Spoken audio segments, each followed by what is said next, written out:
Hello mga papa, what's up? Kakonvoy King Papa Bench is back. Ayan. Tayo muna ito humigop ng turmeric. Ay, turmeric. Turmeric. Ngayon dito, lasing ko pala ng umaga. Medyo malamig pagka umaga, pero summertime na rito. So mga papa, ang i-content natin ay ang legit na agency. Ayan. Meron kasi nagtanong sa akin na nagpapalegit siya sa agency na to. Ayan, tong agency na yan. Pinapalegit niya yan sa akin. Sabi niya sa akin, Papa Bench, legit ba tong agency na to? Tinanong niya ako. Shout out sa iyo Papa, no? Ayaw ko lang banggitin ang pangalan mo kasi ayaw mong magpabanggit ng pangalan mo.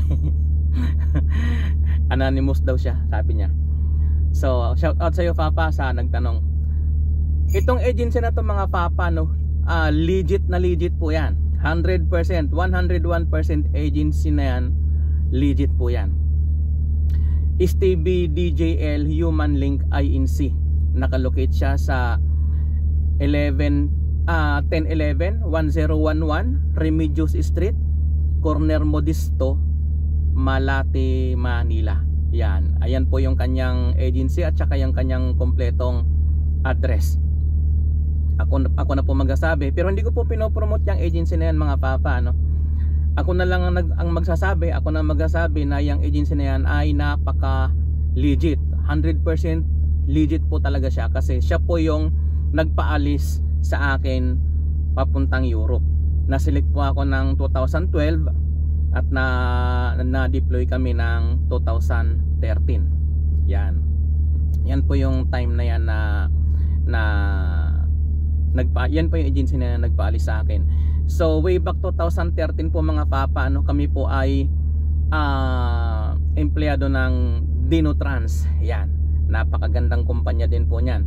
Dinotrans SIA Dinotrans, nakalocate naman yan siya sa Riga, Latvia.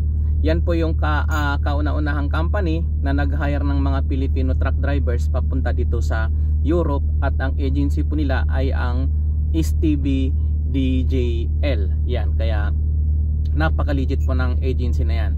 So sa mga papa na nandyan sa Pinas, may mga branch po sila sa Mindanao. Kung di pa ako nagkakamali, meron din yata sila sa Cebu. Di ko lang po sure ha, basta alam ko dyan sa Mindanao meron din sila. At sa mga nasa Maynila or nasa Luzon, pumunta lang po kayo sa address na yan, sa agency na yan, at mag-apply na po kayo kasi hanggang ngayon tuloy-tuloy pa rin po yung kanilang hire.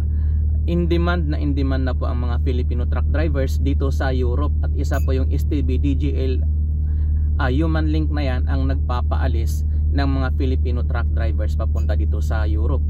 Kaya yung mga papa natin dyan na naandyan sa Pinas, wag na po kayong mag-atubili. Nandito po ang future. Ituloy nyo na po yung apply ninyo. Good luck po sa mga nakapasa na at mga papunta ng Europe. Good luck po sa inyo mga papa, no? At meron pang isang agency na ipapaligit ko din, hindi ko rin naman siya pinopromote. Iyon po yung Rice Manpower Agency po. Nakalugit naman yan siya sa Malvar Street. Diretso nyo lang po yung Malvar Street, makikita nyo nandyan yung Rice Manpower. Legit din po yan kasi yan din po yung nagpaalis sa akin papunta din po dito sa Europe, dito sa pangalawa kong company. So ganun lang mga papa, no? Ituloy nyo na yan ang pag-a-apply ninyo.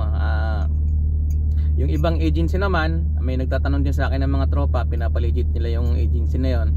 Hindi ko masagot kung legit nga ba or hindi, kasi mahirap kasing magsabi na oh papa legit yan, yung pala na dali lang sila ng human trafficking. Mahirap po yung ganun. Kaya ang ipapalegit ko lang yung mismong agency talaga na nagpaalis sa akin. Kasi 100% talaga na sila ang nagpaalis. Legit na legit po yan.